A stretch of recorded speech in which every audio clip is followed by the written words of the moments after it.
Bah écoute, on est allé chez Gomi. C'est une amie qui s'appelle Clémence Gomi, dont le nom du restaurant. C'est de la cuisine méditerranéenne. C'est une fille que j'admire beaucoup. C'est une amie à moi qui a 25 ans et qui a lancé son restaurant pendant cette super crise qui s'appelle le Corona. Et j'ai trouvé ça beau parce qu'elle a eu le culot, parce qu'elle est jeune et se lancer, c'est pas facile aujourd'hui. Donc, et c'est super bon, donc je me suis dit pourquoi pas lui rendre hommage comme ça.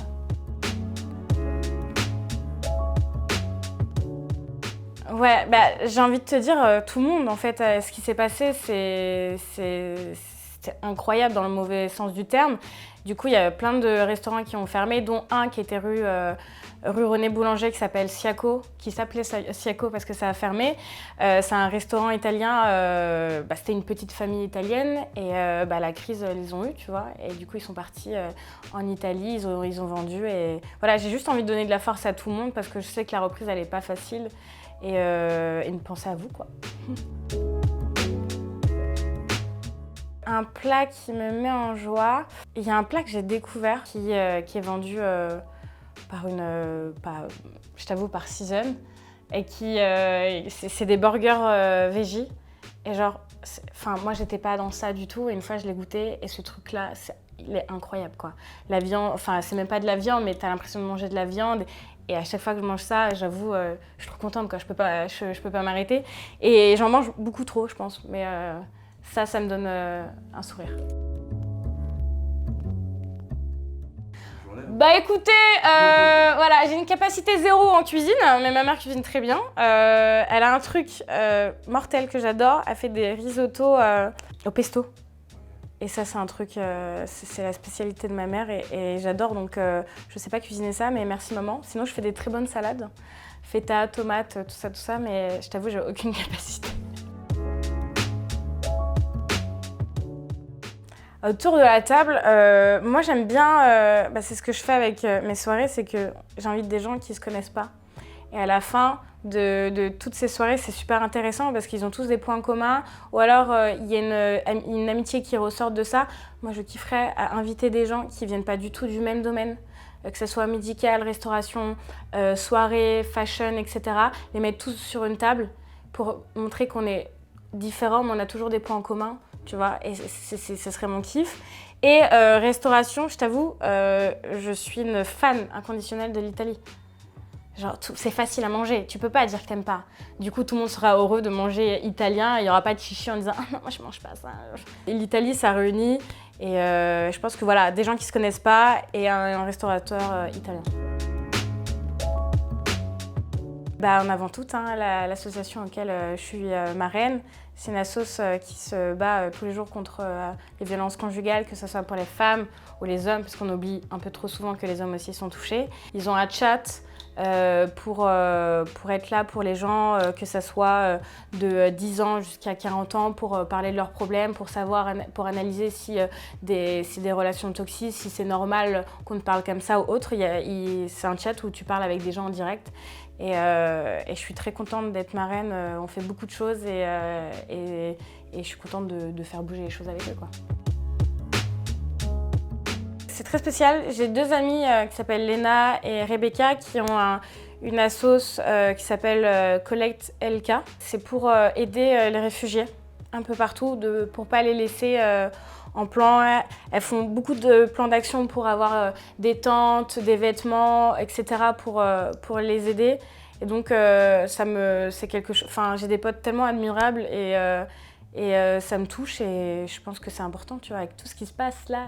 Donc, leur donner de la force, voilà. Quoique je l'ai relu, c'est un livre, désolée pour le titre, qui s'appelle « Influence et manipulation ».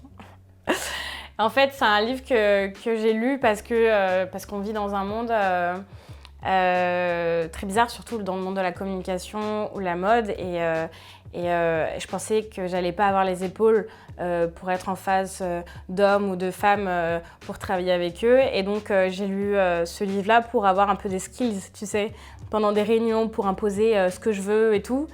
Et c'est un livre qui m'a beaucoup aidée quand tu es en face de 3 garçons, t'imposes ton idée, tu vois, comme à l'époque quand j'étais chez Publicis, t'imposes ton idée. Et j'ai appris beaucoup de choses de comment les avoir dans ma poche. Donc je t'avoue, je vais pas te mytho ce livre-là, quoi. Moi, je suis pas du tout rap français, mais il y en a un qui est déjà connu, je pense, qui s'appelle Luigi. J'ai écouté son album et franchement, les paroles, je me suis dit, putain, t'es un bon... Moi, je suis vraiment pas rap français, je déteste ça. Et je sais pas ce qui s'est passé. Moi, je suis plutôt... j'écoute les paroles, tu vois, un peu comme du basique, du Nekfeu, du Orelsan. J'aime bien écrire les punchlines, tu vois, et les ressortir. Et Luigi, le morceau qui s'appelle Gisèle, je me suis dit, ok, toi t'as un très bon. Et je pense qu'il est sous-coté. Et que c'est comme Dino aussi, après c'est un ami, mais je pense qu'il est sous-coté et que dans pas longtemps, il va tout péter, tu vois. Mais je pense qu'on commence toujours bas et après on éclate tout, c'est toujours pareil, quoi. Hacker a Lot, qui est disponible sur Netflix, un film hyper intéressant et ouais, c'est un film où tu donnes du pouvoir à une femme qui a aucun sentiment, genre une psychopathe. Et sur le coup, tu vois le film, tu dis ah ouais, j'ai envie d'être cette femme, tu vois, qui a girl power, qui est là, qui s'en fout, qui a pas de sentiments et tout. Et c'est un très bon film, visuellement parlant, l'image, etc. C'est très beau et l'histoire est triste, mais à la fois motivante et je pense que beaucoup de personnes veulent devenir cette femme, mais autrement.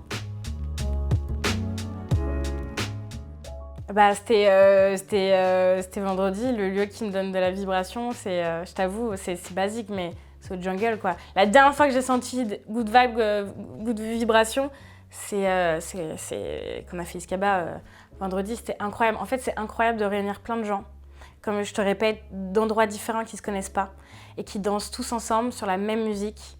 Et c'est un truc incroyable, et tu vois ça comme spectatrice, tu dis putain mais t'es fière de toi et qu'ils se connaissent pas mais ils sont tous là en train de whiner ensemble, tu vois, et c'est trop beau et surtout une reprise comme ça c'est trop beau. Donc ouais, clairement le jungle qui m'a c'est trop bien, quoi. Bah chez qui on est, parce qu'on n'est pas chez moi, voilà, j'habite en banlieue et Elodie, une femme que je considère comme ma mère et comme ma marraine, tout ce que tu veux, qui m'a précieusement prêté son appartement. Cette femme, elle m'a appris beaucoup de choses, que ce soit dans l'art, dans la politesse, dans plein de choses. Elle a toujours été là pour moi et elle m'a toujours dit ce qu'il fallait faire et ce qu'il ne fallait pas faire. Parce qu'à l'époque, j'étais une très grosse caïra, clairement. J'avais aucun respect, je faisais n'importe quoi.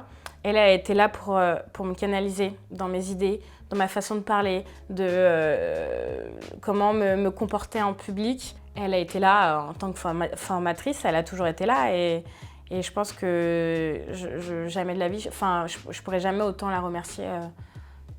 Je sais pas, voilà. Là, il y a quelqu'un qui est en train de m'épater.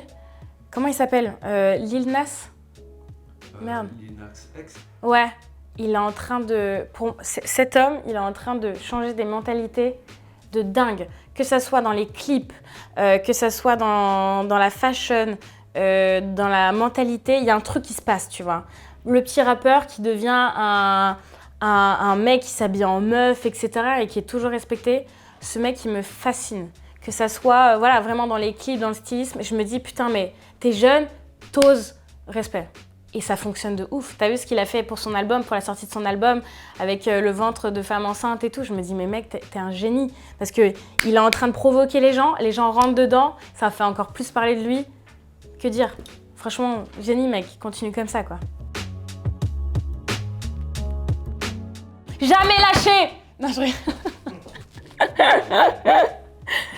Non, on m'a toujours dit... Moi, on m'a toujours dit, parce qu'à l'époque, tu sais, les gens parlent beaucoup. On vit dans une ville qui tout le monde parle et à l'époque, ça me touchait énormément. Et ma mère m'a toujours dit, quoi que tu fasses, les gens parlent. Tu fais rien, les gens parlent. Tu fais un truc, les gens parlent. Et c'est un truc que je garde tout le temps en tête. Je fais rien, les gens parlent. Tu fais quelque chose, les gens parlent. Tant mieux, c'est de la pub, tu vois. Et donc, Jamais, j'ai toujours pensé que... Enfin, ce dicton m'a toujours appris de hey, j'ai un chemin, je suis quoi qu'il arrive, tu vois, même si les gens parlent. Et ma mère m'a toujours dit, t'as un chemin, et là, il y a plein de trucs, il y a plein je sais pas, de méchants, tu vois, d'obstacles, et t'avances quoi qu'il arrive. Et j'ai juste envie de dire, les gens parlent quoi que vous faites, donc n'écoutez pas, quoi, foncez, croyez en vous. I believe. Dernièrement, ouais, c'est cool, mais en argentique, tu vois. Argentique, c'est tellement beau. Enfin, Olympus. Et on revient aux bases, j'ai envie de te dire. J'oubliais trop avec l'iPhone, tu vois. On est tellement... la mentalité, elle est tout le temps « Ouais, attends, je prends tout et tout avec l'iPhone. » Et en fait, j'ai découvert l'argentique et je me dis « Putain, c'est 1000 fois plus beau. » Donc ça, je suis trop fière. J'ai acheté ça sur eBay à 30 € et c'est le meilleur achat à faire. Et surtout, avoir maintenant les photos en papier. Mais en fait, c'est un délice ce truc, tu vois. C'est des souvenirs que tu regardes pour tes enfants ou autres. Alors que maintenant, tu dois mettre tout sur un cloud et tu sais ce qui se passe, piraté, etc. Alors que le papier, c'est incroyable. Et du coup, j'aime ce délire-là. Un couscous. Franchement, un couscous. En fait, là maintenant, je peux plus en manger parce que j'en ai trop mangé et que tous les vendredis chez moi, c'est le couscous. Voilà, c'est la soirée du couscous. Et je me dis, ce petit truc, ça fait genre 5 ans que j'en ai plus mangé du couscous. Ouais, parce que vraiment, dès 10 ans, c'était vendredi tout couscous et j'étais en mode, maman, c'est bon quoi, stop. Et je pense que ce sera un putain de couscous. Ouais. Ah ouais, de ouf. Pour rendre hommage à mes darons et tout. Fait par ma mère. Tu vois, un couscous.